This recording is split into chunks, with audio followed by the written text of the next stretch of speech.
नमस्कार। आज के इस नए एक्सप्लेनर में हम एक बहुत ही दिलचस्प और तेज तर्रार सफर पर निकलने वाले हैं। देखिए, मार्च 2026 करंट अफेयर्स के लिहाज से काफी एक्शन पैक्ड रहा है। चाहे वो 60वां ज्ञानपीठ पुरस्कार हो, सिपरी रिपोर्ट हो, वर्ल्ड हैप्पीनेस इंडेक्स हो या फिर यूनिफॉर्म सिविल कोड जैसे बड़े मुद्दे। आज हम इन सभी प्रमुख घटनाक्रमों को डिकोड करेंगे। तो चलिए, बिना किसी देरी के सीधे शुरू करते हैं। आगे बढ़ने से पहले आइए इस एक बड़े और सबसे अहम सवाल पर गौर करते हैं कि आखिर मार्च 2026 में भारत दुनिया के नक्शे पर कहाँ खड़ा है। इस विश्लेषण के खत्म होने तक भारत के उभरते हुए वैश्विक और घरेलू परिदृश्य की एक बिल्कुल साफ तस्वीर हमारे सामने होगी।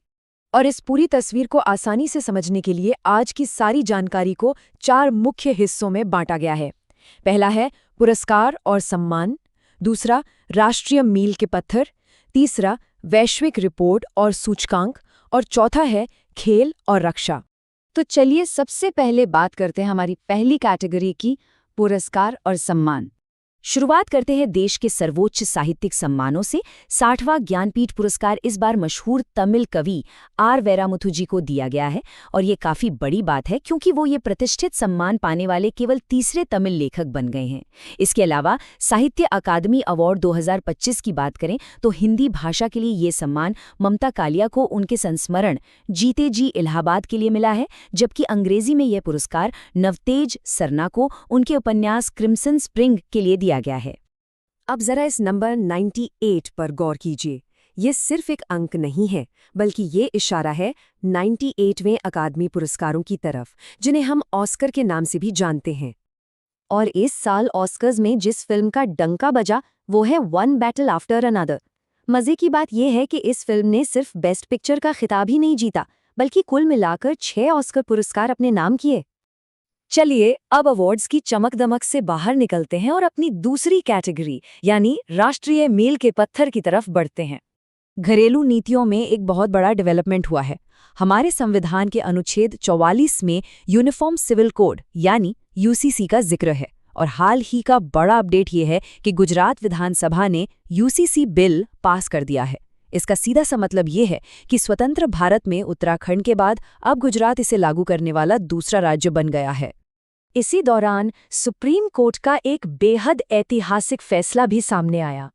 कोर्ट ने ये साफ कर दिया है कि पैसिव यूथेनेशिया यानी निष्क्रिय इच्छा मृत्यु संविधान के अनुच्छेद 21 के तहत हमारे जीवन के अधिकार का ही एक हिस्सा है।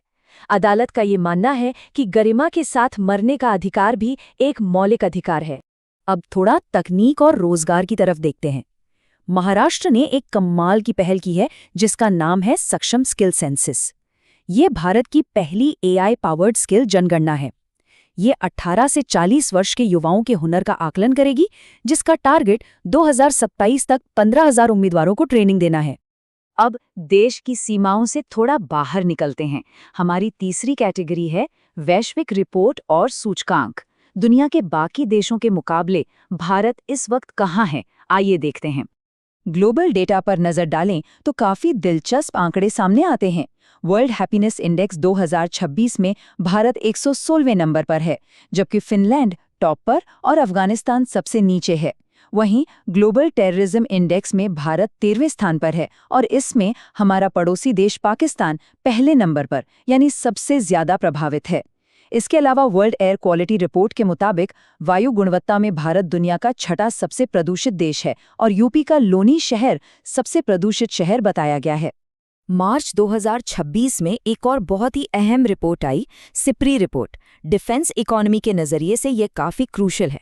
इसके मुताबिक भारत दुनिया का दूसरा सबसे बड़ा हथियार आयातक यानी इंपोर्टर बन गया है, जिसकी वैश्विक हिस्सेदारी 8.2% है। वैसे एक बात और ध्यान रखने वाली है कि 9.7% हिस्सेदारी के साथ यूक्रेन इस लिस्ट में पहले नंबर पर है। तो अब सवाल ये है कि हम ये हथियार खरीद कहाँ से रहे हैं। इस चार्ट को देखिए। हमारा सबसे बड़ा सप्लायर अभी भी रूस है, जहां से 40% हथियार आते हैं। उसके बाद 29% फ्रांस से और 15% इजराइल से। ये डेटा हमारी रक्षा निर्भरता को बिल्कुल साफ तौर पर दिखाता है।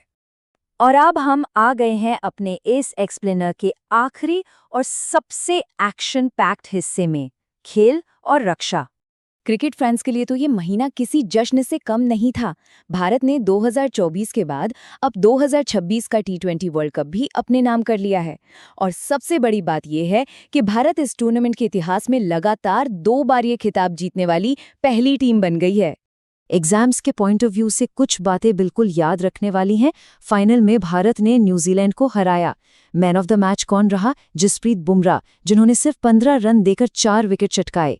और प्लेयर ऑफ द टूर्नामेंट रहे संजू सैमसन, जिन्होंने पूरे टूर्नामेंट में 321 रन्स बनाए। इधर डोमेस्टिक क्रिकेट में भी एक जबरदस्त उलटफेर देखने को मिला है। रणजी ट्रॉफी 2025-26 का खिताब जम्मू और कश्मीर ने जीत लिया है। और सबसे खास बात यह है कि उन्होंने फाइनल में 8 बार की चैंपियन रही कर्नाटक को हराकर ये अपना पहला रणजी टाइटल जीता है। स्पोर्ट्स से हटकर अगर हम डिफेंस एक्सरसाइजेस की बात करें तो भारत और सेशेल्स के बीच अभ्यास लामितीय 2026 का 11वां एडिशन आयोजित हुआ। और ग्लोबल लेवल पर देखें तो नेटो ने नॉर्वे में कोल्ड रिस्पॉन्स 2026 नाम का एक बहुत बड़ा मिलिट्री ड्रिल किया, जिसमें 14 देशों के 25,000 से ज्यादा सैनिकों ने हिस्सा लिया। तो कुल मिलाकर हमने साहित्य के सम्मान से लेकर सुप्रीम कोर्ट के फैसलों, वैश्विक सूचकांकों और क्रिकेट के मैदान तक की कई अहम घटनाओं को कवर किया। अब सबसे बड़ा सवाल जो मन में आता है वो ये है कि ये सारे कानूनी, रणनीतिक और सांस्कृतिक बदलाव आने वाले साल में भारत की दिशा और दशा को कैसे तय करेंगे। इस पर जरूर विचार कीजिएगा, क्योंकि आज की यही घटनाएं कल का इतिहास बनेंगी। आज के इस एक्सप्लेनर में बस इतना ही। हमारे साथ जुड़े रहने के लिए बहुत बहुत धन्यवाद।